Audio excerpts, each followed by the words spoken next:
أعوذ بالله من الشيطان الرجيم بسم الله الرحمن الرحيم وبه نستعين وهو خير ناصر ومعين الحمد لله رب العالمين وصلى الله على سيدنا سيد الأنبياء والمرسلين حبيب إله العالمين أبي الزهراء محمد وأهل بيته الطيبين الطاهرين المعصومين. أما بعد، قال الله الحكيم في كتابه الكريم بسم الله الرحمن الرحيم أفمن زين له سوء عمله فرآه حسنا صدق اللہ العلی العظیم. اللہ کی حمد و ثنا، اس کی تعریف و تمجید، پھر بہترین ہستیوں پر درود و سلام بھیجتے ہوئے آپ کی خدمت میں مخلصانہ سلام پیش کرتے ہیں اور آپ کا استقبال کرتے ہیں پروگرام تزکیہ نفس میں. یہ پروگرام صرف پروگرام نہیں ہے بلکہ ہماری اپنی زندگی کا بہترین مشغلہ ہے کہ ہم اپنے دل و دماغ کو گناہوں سے پاک کریں اور اپنے نفس کا تزکیہ کرتے ہوئے اللہ سبحانہ تعالیٰ کی بارگاہ میں پاکیزہ جس طرح آئے تھے اس طرح پہنچنے کی سعادت حاصل کریں اور اپنی حیات کو حیات طیبہ بنا لیں. تزکیہ نفس کے سلسلے میں قبل اس کے کہ آج کے موضوع پر آپ کے ساتھ گفتگو کروں، چاہوں گا کہ چند معروضات آپ کی پیش خدمت کروں. پہلی بات تو یہ کہ پروگرام کا دن اور ٹائم دونوں بدل گئے ہیں. اس سے پہلے ہمارا پروگرام جمعہ کی رات کو 9 بجے ہوا کرتا تھا، لیکن مسلسل اور بہترین نئے پروگراموں کے ہدایت ٹی وی میں شروع ہونے کی وجہ سے ہم نے جمعہ کے دن کو برمنگھم اسٹوڈیو سے مخصوص کر دیا ہے اور جو جمعہ کے پروگرام ہمارے ہوتے رہے ہیں اس کو ہم نے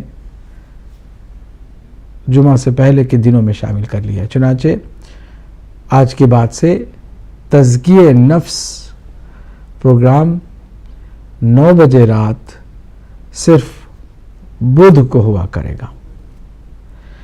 آپ کو معلوم ہونا چاہیے کہ ہدایت ٹی وی ترقی و تعالی کی راہ پر چلتے ہوئے آج الحمدللہ ولہ المنہ اس مقام پر پہنچا ہے کہ بیک وقت لندن، بریڈفورڈ، برمنگھم اور منچسٹر سے اپنی نشریات پیش کر رہا ہے اور روزانہ تقریباً 10 سے 12 گھنٹے لائیو پروگرامز پیش کرنے کی سعادت حاصل کرا اور یہ سب کچھ آپ لوگوں کی محبتوں، عنایتوں، دعاؤں اور امداد کی وجہ سے ممکن ہو سکا ہے. ہم اس راہ پر چلتے ہوئے خلوص کی بنیاد پر کام کرتے ہوئے تھکان کا بھی احساس اس لیے نہیں کرتے کہ ہمیں معلوم ہے کہ ایک ایک لمحہ جو ہم ہدایت کی راہ میں صرف کر رہے ہیں وہ عبادت ہے اور عبادت کا جو اجر ہے وہ دنیا کے کسی بھی معاوضوں سے تولا نہیں جا سکتا ہے.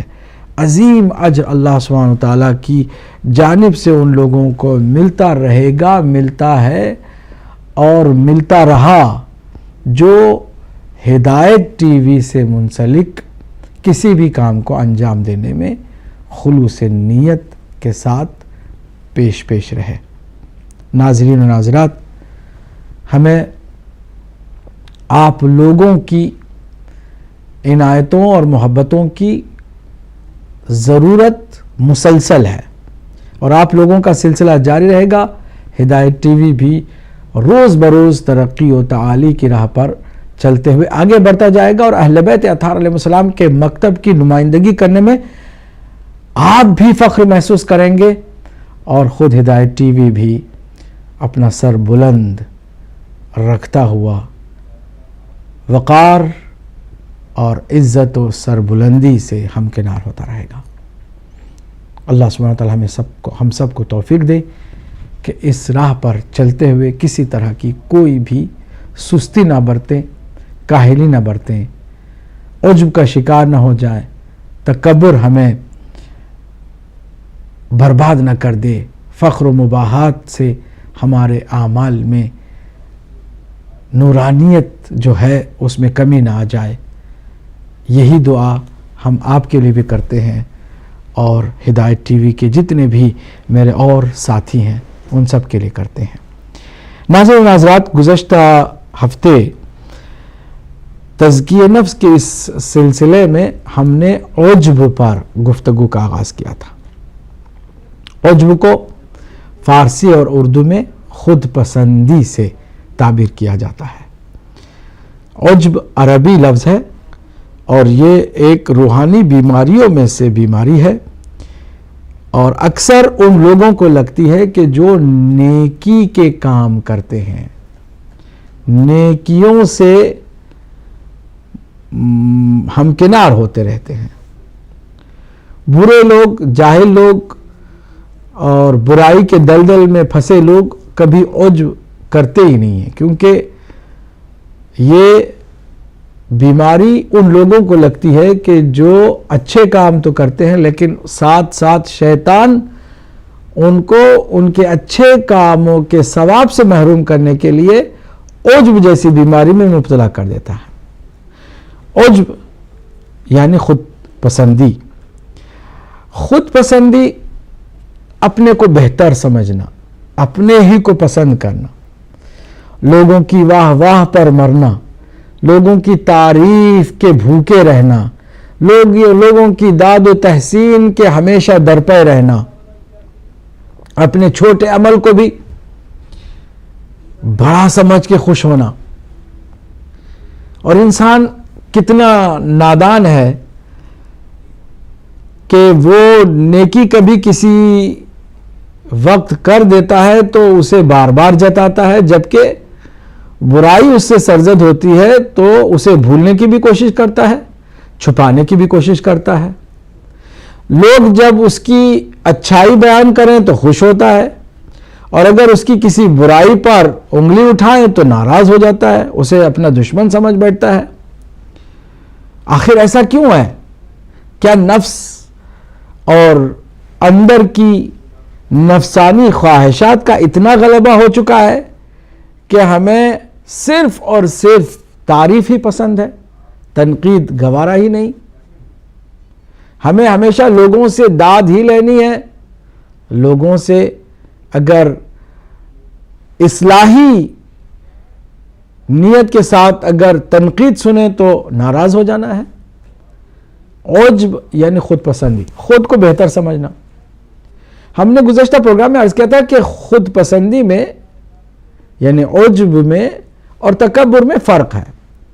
تکبر میں دوسروں کی کمتری کا بھی تصور ہوتا ہے، جبکہ عجب میں دوسروں سے کوئی اس کا لینا دینا نہیں ہوتا. دوسروں کو حقیر، ناچیز، ذلیل سمجھتا بھی نہیں ہے، لیکن اپنے آپ کو کچھ سمجھتا ہے، اپنے آپ کو کچھ ایسی شے سمجھتا ہے کہ جو بہرحال قابل تعریف ہو. کچھ تو اس نادانی میں مبتلا ہوتے ہیں، یہ عجب کی انتہا ہے. خدا ہمیں اس بیماری سے محفوظ رکھے. ساتھ ہم دعا کرتے ہیں اور آپ آمین کہتے رہیے گا کہ انتہا عجب کی یہ ہے کہ انسان ان چیزوں کی بھی تعریف سننے کے در پہ ہوتا ہے کہ جن چیزوں کا اس کے ساتھ کوئی تعلق ہی نہیں ہے. وہ کام کہ جو میں نے نہیں کیا، لوگوں کو غلط فہمی ہو گئی کہ شاید میں نے کیا، میری ان کاموں کی وجہ سے تعریف ہو رہی ہے اور میں خوش ہو رہا ہوں. یہ عجب کی انتہا ہے. عجب کی ابتدا یہ ہے کہ میں کوئی خود واقعاً اچھا کام کروں، لوگوں کی تعریف سن کے خوش ہو جاؤں. یہ ابتدا ہے. اپنی خواہشات، نفس کی پسند اور اس کی تسکین کے لیے خوشی کا جو اظہار ہوتا ہے کہ ہاں جی میں نے کوئی کام کیا ہے. اب اس عجب کی ابتدا ہی میں اس کا معالجہ نہ ہو، اس کا علاج نہ کیا جائے، یہ بڑھتا چلا جاتا ہے، نتیجے میں انتہا تک پہنچ جاتا ہے. اور انتہا یہ کہ اس قدر نادان بن جاتا ہے کہ ان کاموں کی بھی تعریف چاہتا ہے، داد و تحسین کے در پہ ہے کہ جن کاموں کو اس نے انجام دیا ہی نہیں ہے، لوگوں کو غلط فہمی ہو گئی۔ ہدایت ٹی وی پر ایک بہت اچھا ایک سلسلہ چلا، میں نے اس کا کریڈٹ لے لیا، لوگوں نے سمجھا واہ بھائی واہ آپ نے یہ کیا کمال کر دیا، میں نے یہ کہا بھی نہیں کہ یہ میرا کام نہیں تھا، کسی اور نے اس کے پیچھے محنت کی ہے۔ میں نے جناب خوشی کے مارے ان تمام تعریفوں کو اپنے نام کر لیا، اس کام کا کریڈٹ لے لیا کہ جس کو میں نے انجام ہی نہیں دیا۔ یہ عجب کی انتہا ہے۔ خدا ایسی بیماری سے ہم سب کو محفوظ رکھے، آمین یا الہ العالمین۔ ناظرین، ہم نے آج یہ عرض کیا تھا کہ عجب کی اقسام کا بھی ذکر کریں گے۔ ابتدا اور انتہا عجب کی ہم نے بتا دی۔ ابتدا یہ ہے کہ میں اگر کوئی نیکی کروں، کوئی اچھا کام کروں تو تعریف بھی ساتھ ساتھ چاہنے لگ جاؤں۔ اس ابتدائی عجب کے مرحلے میں ہمیں اس بات کو بھی سمجھنا چاہیے کہ انسان کی فطرت میں اللہ سبحانہ وتعالیٰ نے تعریف سننے کو رکھا ہے، خود انسان کی فطرت میں یہ بات ہے۔ چنانچہ بچوں کو بھی آپ شاباشی دیں گے وہ خوش ہوں گے، اور اگر بلا وجہ آپ انہیں ڈانٹیں گے ناراض ہوں گے، اور اگر پیٹھ تھپک دیں گے وہ خوش ہوں گے۔ شاباشی پانے کے بعد ان کے اندر ایک خوشی محسوس ہوتی ہے۔ اس حد تک تو بری بات نہیں ہے، انسان کی فطرت کی بات ہے۔ انسان فطرت کا اگر سہارا لے کر کسی کی تعریف سے فطرتاً خوش ہو جائے تو ابھی وہ بیماری عجب جیسی پیدا نہیں ہوئی ہے۔ لیکن نیکی کے ساتھ، اچھے کام کو انجام دینے کے ساتھ مجھے قربتاً اللہ کی طرف توجہ نہیں ہو رہی ہے، میں اللہ سبحانہ وتعالیٰ کی خوشنودی کی طرف متوجہ نہیں ہو رہا ہوں، بلکہ میں اپنی اندر کی انا کو سیٹسفائیڈ کرنے کے در پہ ہوں۔ یہ بیماری ہے، بہت ہی ہلکا سا نازک سا فرق ہے، توجہ کریں گے تو بات واضح ہو جائے گی۔ فطرت یہ ہے کہ انسان جب کوئی اچھا کام کرے تو وہ شاباشی چاہتا ہے، یہ فطرت۔ تعریف وہ کوئی سنتا ہے تو واقعاً اندر سے اسے خوشی بھی ہوتی ہے۔ اس فطرت پر اسے کوئی عذاب نہیں ملنے والا، اس اندرونی خوشی کے احساس پر اللہ سبحانہ وتعالیٰ کی جانب سے کوئی مواخذہ نہیں ہونے والا، یہ اس کی فطرت کا تقاضا ہے۔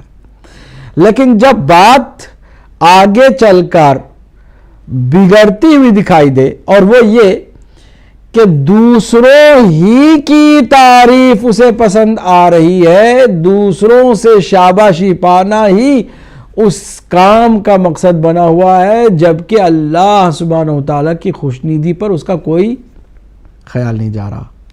یہاں یہ عجب ہے، اور اس عجب کی بیماری کا فوراً علاج نہ کیا جائے تو یہ خطرناک سے خطرناک ہو سکتی ہے بیماری۔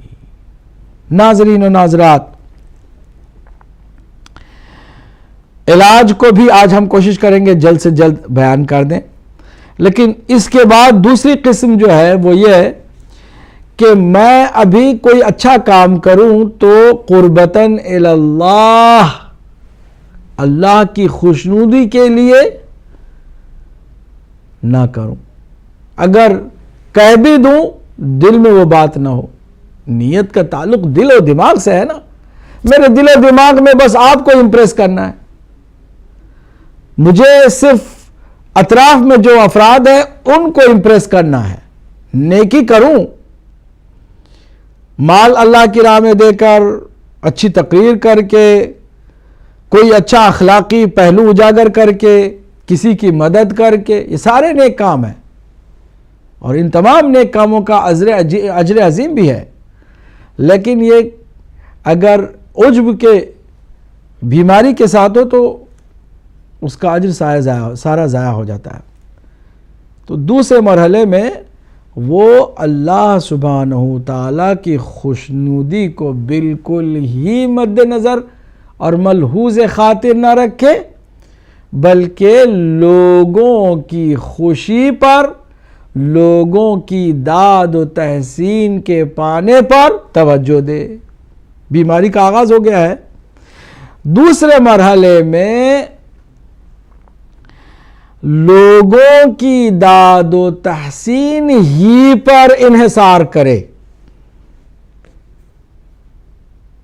یعنی آہستہ آہستہ اس کے اندر اس بیماری کی شدت پیدا ہوتی جا رہی ہے۔ وہ جب تنہا ہو تو بالکل ہی کوئی اچھا کام کرنے کو وہ پسند نہ کرے، لوگوں کے سامنے ہو تو بالکل ہی بہت بہتر پرفیکٹ بن کر کے وہ اچھا کام کر رہا ہے، اس لیے کہ اس کا دار و مدار ہی اس پر ہے، انحصار کرتا ہے۔ نیکی ہے، اس نیکی کے پیچھے نیت خوشنودی پروردگار بالکل نہیں ہے، لوگوں کی خوشنودی ہے۔ لوگوں کی خوشنودی میں بھی پوری طرح سے وہ ڈیپینڈ کرنے لگ گیا ہے۔ پہلے مرحلے میں یہ تھا کہ چلو وہ کر رہا ہے، تعریف بھی ہوتی ہے، تو اللہ کی خوشنودی کو چھوڑ کے لوگوں کی خوشنودی کے چکر میں اپنی اندر پسند اور خواہش کی طرف اس کی توجہ ہے، یہ بیماری آ گئی اسے۔ لیکن اس پہلے مرحلے میں یہ نہیں تھا کہ سارا دار و مدار نیکی کا صرف داد و تحسین کے لیے ہی ہو، نہیں، لوگ تعریف کرتے ہیں تو واقعاً بھی پھسل جا سکتا ہے اور بدل سکتا ہے، اور اگر تعریف نہیں بھی ہوتی ہے تو نیک کام وہ کر رہا تھا، کرتا بھی رہتا ہے۔ دوسرے مرحلے میں وہ ڈیپینڈ کرنے لگا ہے، نہیں لوگ ہوں گے تو کام کرے گا، اچھے۔ چنانچہ کچھ لوگ ہیں اگر بہت بڑے مجمع میں صلوات اور تعریف اور واہ واہ اور نعروں کے ساتھ اسے مانگا جائے تو وہ بہت کچھ دے دیتا ہے، لیکن گھر میں چپکے سے کوئی کہے کہ بھئی ہدایت کے لیے کچھ تم دو تو دل ہی نہیں کرتا دینے کا۔ یہ عجب کا دوسرا مرحلہ ہے۔ اللہ ہم سب کو دوسرے مرحلے سے بھی محفوظ رکھیں۔ ہم کالر کو شامل کرتے ہیں، سلسلے کو آگے بڑھاتے ہیں۔ جی السلام علیکم ورحمۃ اللہ۔ وعلیکم السلام سید سائیں۔ بسم اللہ سید صاحب۔ سید سرکار، تین جڑیں جو ہیں، یہ داد کا نشہ، حکومت کا نشہ اور دولت کا نشہ، یہ تین نشے کیا انسان کو فرعون بناتے ہیں یا نہیں بناتے؟ بالکل بالکل بالکل۔ اور دوسری بات یہ ہے سرکار کے ایک کسی عارف کا ایک شعر ہے تو پنجابی میں، کہ وہ فرماتے ہیں پڑھ پڑھ کتاباں علم دیاں تو نام رکھ لیا قاضی، ہاتھ وچ پھڑ کے تلوار نام رکھ لیا غازی، مکے مدینے گھوم آیا تے نام رکھ لیا حاجی، او بلیا حاصل کی کیتا یہ تو رب نہ کیتا راضی۔ سبحان اللہ سبحان اللہ۔ یہ اس پر بھی تھوڑا سا آپ کو سے میں وضاحت چاہوں گا اس شعر پر، ماشاءاللہ کہ وہ کہتے ہیں کہ کتاباں پڑھنے کے بعد آپ نے نام تو قاضی رکھ لیا، تلوار اٹھائی اور غازی نام رکھا لیا، مکے مدینے میں گیا حاجی نام رکھا لیا، لیکن اگر اللہ کو راضی نہیں کیا تو کیا حاصل کیا؟ سبحان اللہ۔ تو اس پر بھی تھوڑا سا آپ تبصرہ کریں۔ سبحان اللہ، شکریہ۔ اللہ آپ کو جزائے خیر دے۔ بہت عمدہ آپ نے فارس اس کا پنجابی کا شعر بھی سنایا، اور یہ نشے والی جو بات کی ہے واقعاً بھی انہی نشوں کی وجہ سے ہی تو انسان تباہ و برباد ہو جاتا ہے اور اپنی اس اصل منزل سے دور ہو جاتا ہے۔ میں عرض کر رہا تھا کہ یہ دوسرا مرحلہ ہے عجب کا۔ تیسرا مرحلہ یہ ہے کہ انسان اب اگر تعریف نہیں ہوتی تو ناراضگی کا بھرپور اظہار کرنے لگ جاتا ہے کہ دیکھو جی میں نے یہ کام کیا، لوگوں نے میری کوئی اپریشیشن نہیں کی، لوگوں نے میری کوئی تعریف ہی نہیں کی، مجھے پوچھا ہی نہیں کتنے لوگ نمک حرام ہو گئے, کتنے لوگ ناشکرے ہیں کہ میں نے یہ کام کیا اور مجھے کوئی داد و تحسین دیتا ہی نہیں ہے. یہ ایک خطرناک بیماری ہے جو تیسرے مرحلے تک پہنچ جاتی ہے. تو واقعی انسان جو ہے وہ بہت دور تک اس بیماری میں پہنچ گیا ہے, اس کو واپس آنے کی ضرورت ہوتی ہے. لیکن انشاءاللہ مزید سلسلے کو آگے بڑھاتے ہیں کال کو شامل کرنے کے ساتھ. السلام علیکم رحمۃ اللہ. جی السلام علیکم رحمۃ اللہ. کیسے ہیں سر, آپ ٹھیک ہیں؟ جی الحمدللہ. کون, محسن بول رہے ہیں؟ جی میں محسن بول رہا ہوں. جی ماشاءاللہ, فرمائیں. آپ کی گفتگو سن کر کچھ یاد آیا میرے. جی ایک زمانے میں میرا خیال 25-30 سال پہلے یہ میں نے سنا تھا, میں نے کہا یہ آپ سے پوچھا جائے. جی بسم اللہ. کہتے ہیں کہ ایک فرشتہ تھا, فطروس کچھ اس کا نام تھا, میرے یاد نہیں. اس نے تکبر کیا, اللہ نے اس کے پر کاٹ دیے.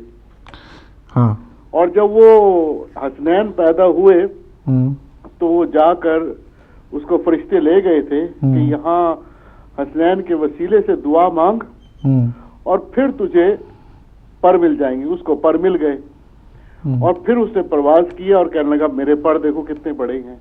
یعنی کہ اگر انسان اپنے آپ کو اچھا بھی کہے بٹ اگر آل محمد کے وسیلے سے کہے تو یہ تو شاید اچھی چیز ہے. اس کے اوپر تھوڑا فرمائیں. شکریہ سر. خدا. ٹھیک ہے, جزاک اللہ جزاک اللہ.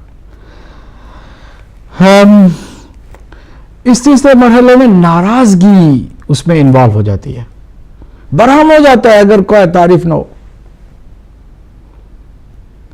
چوتھا مرحلہ کیا ہے اس کا؟ چوتھا مرحلہ یہ ہے کہ اب تعریف کرنے والے کو اپنا دوست, تنقید کرنے والے کو دشمن. معیار دوستی اور دشمنی کا بھی اپنی خود پسندی کو قرار دے دیتا ہے. اندھا ہوتا چلا جا رہا ہے نا. کالوں کو شامل کرتے ہیں. السلام علیکم ورحمۃ اللہ. کون میرے بھائی, کہاں سے ہیں؟ میں بول رہا ہوں جرمنی سے. کون میرے بھائی بول رہے ہیں جرمنی سے؟ احمد. جی فرمائیے, کیا کہنا چاہیں گے؟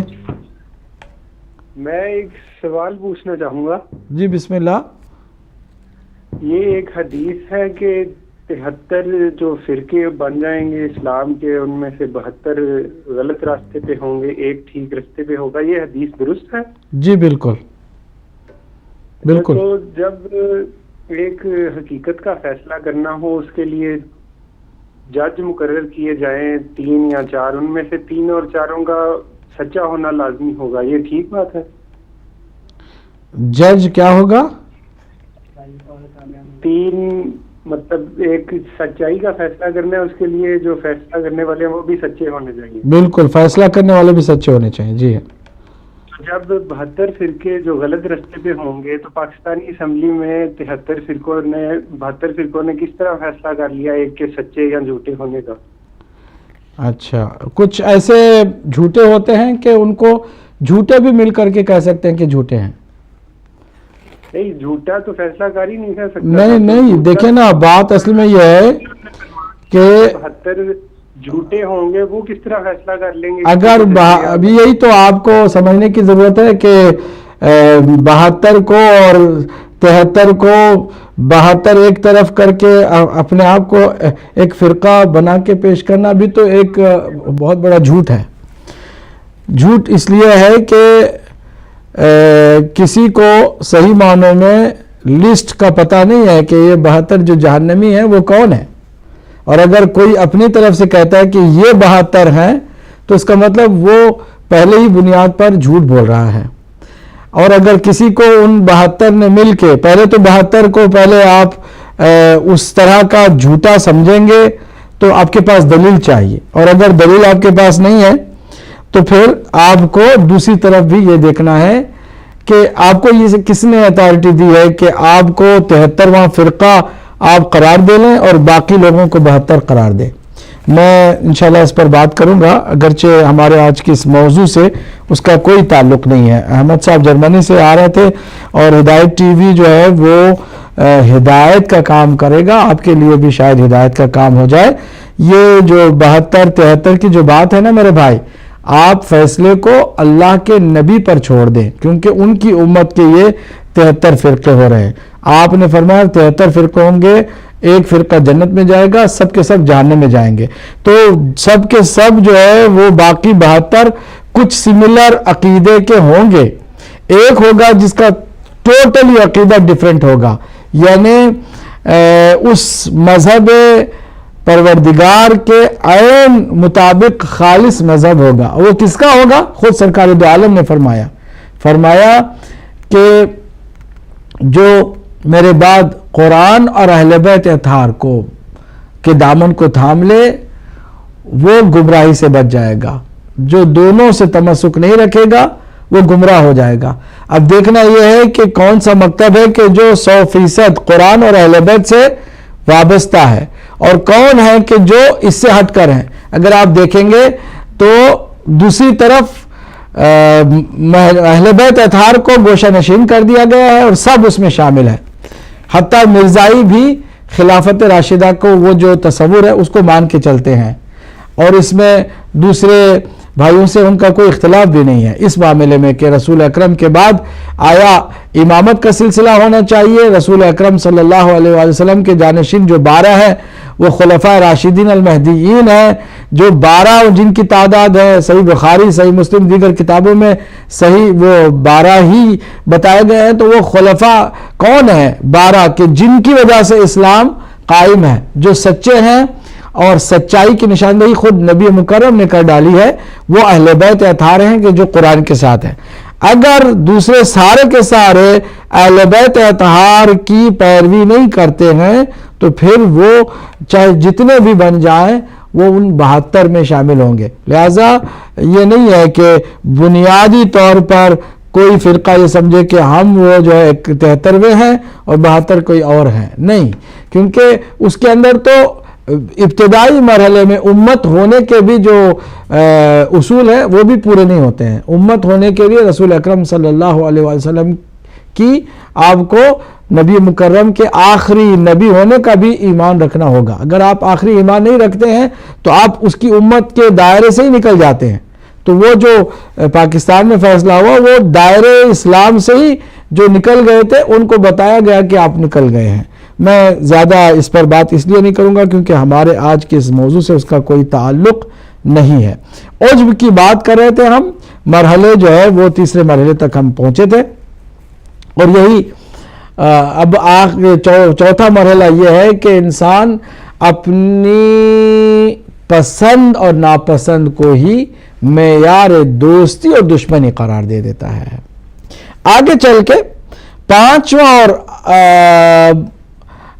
بہت اہم مرحلہ جو کہ خطرناک بیماری بھی ہے وہ آ جاتا ہے جو تکبر کے بالکل قریب ہے. اب دوسرے کو بھی حقیر شمار کرنے لگتا ہے. نماز میں نے پڑھی، تم نماز نہیں پڑھتے، جہنمی ہو. تمہیں نہیں آتی یہ بات، مجھے آتی ہے، الحمدللہ، تم جہنمی ہو، تم بہت پیچھے ہو. اب دوسروں کو حقیر کرنا بھی شروع کر دیتا ہے جو کہ آہستہ آہستہ تکبر کی طرف بڑھ رہا ہوتا ہے. اور آخری مرحلہ یہ کہ جیسے کہ میں نے ابتدا میں عرض کیا، آخری مرحلہ یہ ہے کہ بس وہ اپنی خود پسندی کو اس حد تک لے کے چلا جاتا ہے کہ دوسروں کے کاموں کا بھی کریڈٹ خود لینا چاہتا ہے. نادانی کی انتہا ہو گئی. کالر کو شامل کرتے ہیں. السلام علیکم ورحمۃ اللہ. وعلیکم السلام ورحمۃ اللہ. جناب فرمائیے. میرا سوال آج کے ٹاپک سے نہیں ہے لیکن میں آپ سے توقع رکھتا ہوں کہ آپ مجھے معاف فرمائیں گے. جی. اللہ کہتا ہے کہ اے مومنو نبی کی آواز سے اونچی آواز نہ کرو، اور حضور درمیانہ دھیمی آواز سے گفتگو فرماتے تھے. تو کیا یہ قرآن کا حکم محض صرف حضور کے حیات طیبہ تک تھا، یا آج بھی وہ لاگو ہوتا ہے کہ ایوریج قسم کی آواز ہونا چاہیے سوائے کسی مجبوری کے، جب کسی کو آواز دینا ہو یا کچھ؟ شاید میں انہی باتوں میں آپ کو اپنا سوال عرض کر پایا. جی بالکل پہنچ گیا. بہت مہربانی. اللہ آپ کو جزائے خیر دے.